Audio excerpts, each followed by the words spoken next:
বাজেটে টাকার জন্য মরিয়া হয়ে বিকল্প পথ খুঁজছে সরকার। এজন্য শুল্ক কর বাড়িয়ে সহজ পথে কর আদায়ের পথ বেছে নিয়েছে অর্থ মন্ত্রণালয়। শতাধিক পণ্য ও সেবায় ভ্যাট ও সম্পূরক শুল্ক বাড়ানো হয়েছে। ধনী গরিব নির্বিশেষে বাড়তি ভ্যাট আদায় করে বাজেটের ঘাটতির যোগান দেওয়ার চেষ্টা করা হচ্ছে।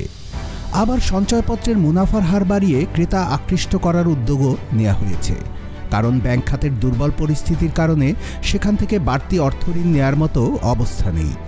এছাড়া বিশ্বব্যাংক, এশীয় উন্নয়ন ব্যাংক সহ বিভিন্ন দাতার কাছে চলতি অর্থ বছরে $170 কোটি বাজেট সহায়তা পেতে চায় সরকার। এ পর্যন্ত পাওয়া গেছে মাত্র 1/3 অর্থ। সার্বিকভাবে অর্থের যোগান পেতে নানা পথে হাঁটছে সরকার, যা সাধারণ মানুষের উপর চাপ বাড়াচ্ছে। চলতি অর্থ বছরে সরকারের খরচ কমেনি, বরং বেড়েছে। গত কয়েক বছরে সরকারি বেতন ভাতা সহ অন্যান্য খরচ আগের চেয়ে কয়েক গুণ বাড়িয়েছিল বিগত সরকার। সরকারি কর্মকর্তা কর্মচারীদের সন্তুষ্ট রাখতে এবছরের সংশোধিত বাজেটে মহার্ঘ ভাতা দেওয়ার কথা ভাবছে অন্তর্বর্তী সরকার, এমনটি জানা গেছে। অন্যদিকে সরকারের আয় তেমন একটা বাড়েনি। লক্ষ্য অনুসারে রাজস্ব আদায় হচ্ছে না। চলতি অর্থ বছরের প্রথম 5 মাসে জাতীয় রাজস্ব বোর্ডের ঘাটতি 42,500 কোটি টাকা। বিদেশি ঋণ পরিশোধ গতবারের তুলনায় অনেক বেড়েছে, দেশি ঋণও বেড়েছে। চলতি অর্থ বছরে 7,97,000 কোটি টাকার বাজেট দেয়া হয়েছে। এর মধ্যে 5,06,971 কোটি টাকা হল পরিচালন ব্যয়। সরকারি কর্মকর্তাদের বেতন ভাতা, দেশি বিদেশি ঋণের সুদ পরিশোধেই সিংহভাগ অর্থ খরচ হয়। বাকিটা খরচ হয় উন্নয়ন বাজেটের প্রকল্পে। এবার দেখা যাক এই বাজেটের অর্থ আসবে কিভাবে। এনবিআরের শুল্ক কর বহির্ভূত রাজস্ব, বিদেশি সহায়তা সহ সব মিলিয়ে 5,45,400 কোটি টাকা পাওয়ার লক্ষ্য ধরা হয়েছে। অর্থ মন্ত্রণালয়ের সম্ভাব্য হিসাব অনুযায়ী বাকি 2,51,600 কোটি টাকা আসবে দেশি বিদেশি ঋণ থেকে। ব্যাংক ও আর্থিক প্রতিষ্ঠানের ঋণ, সঞ্চয়পত্র বিক্রি করেই সাধারণত অভ্যন্তরীণ উৎস থেকে ঋণ নেয় সরকার। কিন্তু চলতি বছরের শুরু থেকেই বাজেটের অর্থ যোগানে টান পড়ে। জুলাই আগস্টের আন্দোলন, আইন শৃঙ্খলা পরিস্থিতির অবনতি, দাবি দাওয়া নিয়ে আন্দোলন সহ নানা অনিশ্চয়তায় ব্যবসা বাণিজ্যে গতি কমে যায়। এর প্রভাব পড়ে রাজস্ব আদায়ে। প্রতি মাসেই এনবিআরের রাজস্ব আদায়ে ঘাটতি বাড়তে থাকে। তাই শুল্ক কর বাড়িয়ে বাড়তি রাজস্ব আদায়ের চেষ্টা করছে সরকার। এছাড়া সঞ্চয়পত্র বিক্রি বাড়িয়েও ঋণ নিতে চায় সরকার। বাজেট সহায়তার মাধ্যমে বিদেশি সংস্থার কাছেও ঋণ আরও বাড়ানো হচ্ছে। আন্তর্জাতিক মুদ্রা তহবিল IMF-এর চাপে চলতি অর্থ বছরের মাঝপথে 100-ও বেশি পণ্য ও সেবার উপর মূল্য সংযোজন কর বা ভ্যাট এবং সম্পূরক শুল্ক বাড়ানো হলো। মুঠোফোন সেবার উপর সম্পূরক শুল্ক বৃদ্ধির ফলে কথা বলা ও ইন্টারনেটে খরচ বাড়বে। আবার পোশাকের দামও বাড়তে পারে। রেস্তোরাঁয় খাবারের বিল আসবে বেশি। এর ফলে দৈনন্দিন জীবনযাত্রার খরচ বেড়ে যাচ্ছে। এনবিআর সূত্রে জানা গেছে, শতাধিক পণ্যে ভ্যাট বাড়ানোর ফলে এবছরের বাকি 6 মাসে 10 থেকে 12,000 কোটি টাকার বাড়তি রাজস্ব আদায় হবে। এছাড়া মূল্যবৃদ্ধির তালিকায় আছে টিস্যু পেপার, মিষ্টি, ঔষধ, এলপি গ্যাস, ফলের রস, ড্রিঙ্ক, বিস্কুট, চশমার ফ্রেম, সিগারেট ইত্যাদি। এনবিআরের কর্মকর্তারা বলছেন, $470 কোটি ঋণের চতুর্থ কিস্তি ছাড়ের জন্য IFM শুল্ক কর বৃদ্ধির শর্ত দিয়েছে। এজন্য শুল্ক কর বাড়ানো হয়েছে। চলতি অর্থ বছরে এনবিআরকে 4,70,000 কোটি টাকার রাজস্ব আদায়ের লক্ষ্য দেওয়া হয়েছে।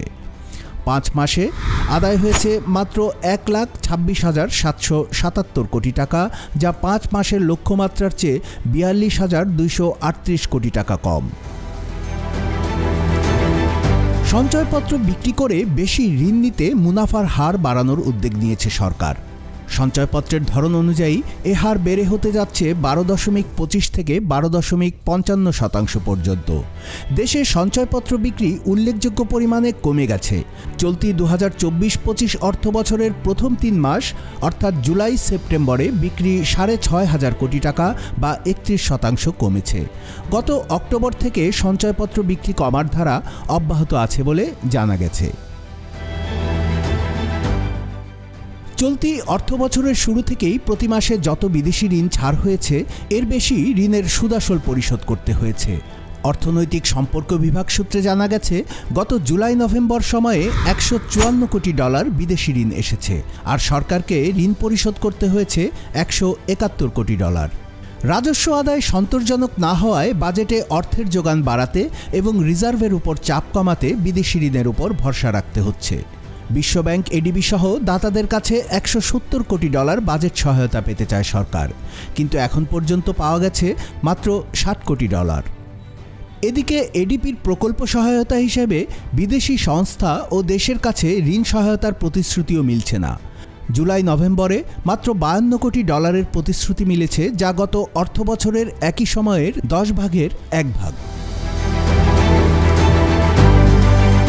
মোটা দাগে সরকারি কর্মকর্তা কর্মচারীদের বেতন ভাতা, দেশি বিদেশি ঋণ পরিশোধ খাতের বাজেটে বরাদ্দ কমানোর সুযোগ নেই। তাই অতীতের মতো উন্নয়ন প্রকল্পে খরচ কমানোকেই প্রাধান্য দিচ্ছে সরকার। 2,78,000 কোটি টাকার এডিপিতে বরাদ্দ কমতে পারে 30 থেকে 35,000 কোটি টাকা। শুধু বিদেশি সহায়তাই কমবে 25,000 কোটি টাকা। এছাড়া জুলাই গণ অভ্যুত্থান এবং রাজনৈতিক অনিশ্চয়তার কারণে চলতি অর্থবছরে বার্ষিক উন্নয়ন কর্মসূচি বা এডিপির বাস্তবায়ন পরিস্থিতি বেশ খারাপ। গত জুলাই-নভেম্বর সময়ে এডিপি বাস্তবায়ন হার 12%, যা গত 5 বছরের মধ্যে সবচেয়ে কম। উন্নয়ন প্রকল্পে লাগাম টানা হলে এর প্রভাব পড়বে অর্থনীতিতে। বাজেটের অর্থ খরচ কম হলেও তা অর্থনীতিকে টেনে ধরে রাখবে। 4-5 মাস ধরে অর্থনীতি এমনিতেই মন্থর।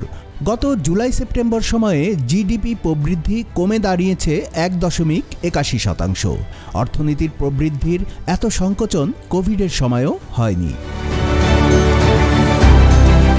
বাজেটের অর্থ ব্যবস্থাপনা সম্পর্কে বেশ কিছু পরামর্শ দিয়েছে বেসরকারি গবেষণা প্রতিষ্ঠান পলিসি এক্সচেঞ্জ অব বাংলাদেশ। তারা মনে করছেন, কর বাড়ানোর সিদ্ধান্ত একদমই সময় উপযোগী হয়নি। শুল্ক কর বাড়ানোর আইএমএফের শর্তের চাপ সামাল দিতে পারেনি সরকার। এতে মানুষের ভোগান্তি বাড়বে। কর হার বাড়িয়ে আদায় বাড়বে কিনা এ বিষয়েও সন্দেহ প্রকাশ করেছেন তারা। তাদের পরামর্শ, দাতাদের কাছ থেকে বেশি পরিমাণ বাজেট সহায়তা ছাড় করা উচিত। প্রকল্পের বিদেশি ঋণ দ্রুত ছাড় করতে হবে। এছাড়া সরকারি অর্থের অপচয় ও অযথা খরচ কমানোর উদ্যোগ নিতে হবে। সরকারি কর্মকর্তা কর্মচারীদের বেতন ভাতা সহ পরিচালন খরচের খাত অন্তত 2 বছর বাড়তে না দেওয়ার ব্যবস্থা করতে হবে। কুমিল্লার কাগজ, নিউজ ডেস্ক।